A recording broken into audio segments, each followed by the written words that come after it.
Lalu bagaimana memastikan penanganan kasus yang merupakan dugaan pencemaran nama baik yang menjerat pemilik restoran Bibi Kelinci, Nabila O'Brien, akan dilakukan secara profesional dengan mengedepankan rasa keadilan? Kita membahasnya bersama dengan Komjen Purnawirawan Ito Sumardi, Kabareskrim Polri tahun 2009 hingga 2011. Selamat petang Pak Ito. Selamat petang Mas Yasir. Assalamualaikum warahmatullahi wabarakatuh. Waalaikumsalam. Kalau kita lihat ini kan polisi telah bilang bahwa ini sebenarnya dua perkara yang berbeda, akan diusut secara profesional begitu. Kita ke perkara yang pertama yang menjerat Nabila O'Brien, tersangka Undang-Undang ITE karena mengunggah CCTV. Padahal kan tujuannya adalah untuk membela haknya sebagai korban dugaan pencurian. Bagaimana Anda melihat kasus ini?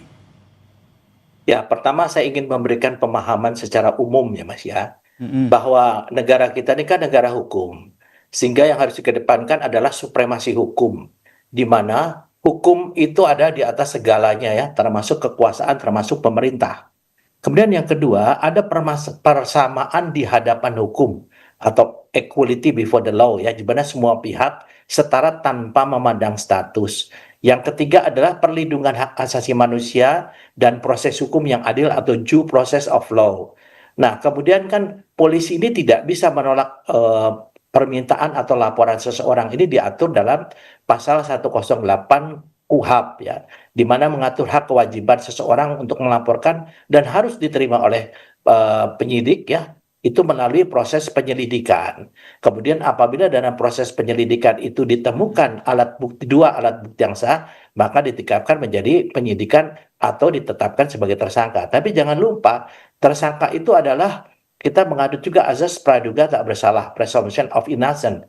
Jadi dia belum tentu bersalah, tetapi karena ada dua alat bukti yang ditemukan, maka ditetapkanlah sebagai tersangka. Kemudian pasal 103 KUHP juga ya, mereka tentunya harus menerima laporan tertulis dan sebagainya. Nah, ini ada yang media masih bisa dilakukan di sini adalah bahwa ya tersangka itu juga bisa melakukan misalnya pembatalan dari status tersangka melalui proses peradilan, yaitu pra-peradilan. Ya, ini yang menurut ketentuan umumnya ya. Nanti mungkin kalau ketentuan khususnya saya jelaskan kemudian. Oke, ini menarik nih Pak Ito. Tadi disampaikan bahwa sudah ada dua alat bukti yang cukup sehingga polisi menetapkan Nabila O'Brien ini sebagai tersangka begitu. Nah, penjelasan hukumnya seperti apa? Apakah memviralkan rekaman CCTV untuk membuktikan dugaan pencurian itu bisa langsung dikategorikan sebagai pencemaran nama baik sehingga dapat dituntut dengan jerat hukum? Ya, kan polisi tentunya tidak bisa menetapkan seseorang menjadi tersangka tanpa mendasarkan kepada aturan hukum. Di sini kan disebutkan bahwa faktanya adalah adanya unggahan rekaman CCTV ke media sosial yang memperlihatkan identitas pihak pelapor ya, yaitu Pak Sutri ya, ZK dan RS. Mereka merasa nama baiknya diserang di ruang publik. Kemudian disampaikan unggahan ini kan juga tanpa melakukan misalnya laporan pidana yang istilahnya bisa dilakukan, sebetulnya tidak perlu melakukan pengunggahan. Karena melakukan pengunggahan otomatis ya terhadap Nabila ini konseri hukumnya bisa dikenakan, dugaannya adalah pasal 27 ayat 3 atau yunto pasal 45 ayat 3 Undang-Undang ITE. Ini kan ada aturannya ya. Nah, meskipun kemudian polisi juga secara seimbang, dia itu kan ditangani oleh Dir Cyber Bareskrim. Kemudian polisi secara seimbang di Polsek Menteng, di Polsek Mampang Perapatan itu telah menerima juga laporan dari Nabila, dan kepada dua orang itu Pak Sutri telah ditetapkan sebagai tersangka yang disangka melanggar pasal 363 ya tentang pencurian ya, 11 makanan dan 3 minuman. Sehingga di sini kan ada saling melapor yang tentunya Polri juga harus adil ya. Tadi yang saya katakan adalah due process of law dan equality before the law. Jadi kita tidak bisa melakukan satu tindakan yang menurut undang-undang itu melanggar undang-undang, kemudian ada orang melaporkan, polisi misalnya mendiamkan atau tidak menindaklanjuti, itu kan ada tadi pasal 1. Sehingga menurut Anda Pak Ito, dalam praktiknya bagaimana seharusnya polisi akhirnya sehingga bisa menyeimbangkan antara laporan pidana pencurian dan juga laporan balik yang menyangkut kasus Undang-Undang ITE ini? Ya, itu kita lakukan secara profesional dan proporsional ya. Mhm. Jadi porsinya kan yang satu itu adalah dianggap melanggar Undang-Undang ITE, yang satu dianggap melanggar Undang-Undang Pidana. Ini kan nanti berproses kepada penuntut umum. Ya, kalau ini bisanya lanjut ke penuntut umum, maka penuntut umum pun duduk akan memberikan satu penilaian ya melalui P18 atau P19, dan ini juga tidak menutup kemungkinan bisa dilakukan secara RJ ya.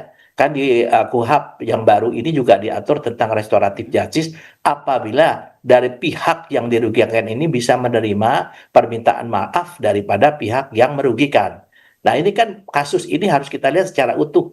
Tidak bisa orang sembarangan mengunggah seseorang, Mhm. kemudian disampaikan kepada umum sesuatu yang mencemarkan nama baik, kemudian tidak ditindak ya, tidak dilakukan upaya hukum. Dan tentunya ini juga Saudara Nabila juga perlu memahami bahwa tugas Polri di sini adalah sebagai penyidik ya, bukan sebagai penuntut umum, bukan sebagai pengadilan. Sehingga apa yang dilakukan ini mungkin juga menjadi satu pembelajaran Mhm. bahwa bagi siapapun juga yang ingin menggugah sesuatu yang merugikan orang lain, maka potensi pelanggaran Undang-Undang ITE yaitu pasal 27 dan pasal 45 ini sangat memungkinkan terkena pada yang bersangkutan. Sangat mungkin Kemudian tadi terkena sudah Undang-Undang ITE begitu ya. ya, betul. Pak Ito, ini Ya, kan akan dipanggil gitu oleh DPR di rapat dengar pendapat. ya. Apa yang bisa Anda sarankan begitu menurut Anda yang bisa dilakukan oleh DPR sehingga betul-betul dua kasus ini yang akhirnya sudah ramai juga diperbincangkan publik bisa berakhir dengan penegakan hukum yang berkeadilan? Ya, yang pertama DPR ini kan fungsinya bukan sebagai aparat penegak hukum. Mhm. DPR ini sebagai fungsi kontrol ya, fungsi kontrol bagi aparat penegak hukum, Komisi 3. Tentunya DPR juga akan mendasarkan kepada peristiwanya. Setelah itu DPR juga akan melihat bahwa apakah ada unsur-unsur pidana yang dipaksakan atau katakan katanya ada beberapa pakar mengatakan dikriminalisasi ya. Padahal kan di sini kita melihat bahwa orang melapor karena dia merasa dirugikan. Jadi di dua pihak kan, pertama adalah si pihak Pak Sutri itu melaporkan karena merasa dirugikan nama baiknya ditermarkan melalui media sosial. Kemudian pihak yang melakukan unggahan itu juga merasa dirugikan karena kedua Pak Sutri ini tidak membayar. Jadi kan ada dua peristiwa pidana yang memang berbeda, yang terpisah sehingga ditangani oleh satu di Cyber Barreskrim, yang satu adalah Polsek Mampang Perapatan. Saya kira DPR hanya akan mengumpulkan fakta-fakta baik daripada penyidik, baik daripada pihak yang melaporkan kepada DPR, karena bagaimanapun juga DPR ini kan wakil rakyat. Rakyat Oke. berhak mendapatkan keadilan. Nanti Mhm. di DPR akan menentukan ya apakah memang ini perlu dilakukan RJ atau perlu dilanjutkan ke proses peradilan. Nah, tentunya DPR pun pasti akan menghormati proses peradilan yang ada. Tapi bagaimanapun mereka harus menerima keberatan dari masyarakat, dan nanti ini akan satu pembelajaran juga, edukasi bagi Mhm. masyarakat agar kita jangan melakukan sesuatu yang memiliki konsekuensi hukum seperti mengunggah, kemudian seperti makan tidak bayar. Itu kan tentu Mhm. ada konsekuensi hukum yang masih hasilnya. Ini Betul. tentunya bagus untuk pembelajaran publik. Saya kira demikian. Baik, terima kasih Komjen Purnawirawan Ito Sumardi, Kabareskrim Polri periode 2009-2011 telah berbagi perspektifnya terkait dengan kasus ini. Salam sehat Pak Ito. Ya, terima kasih Mas Yasir.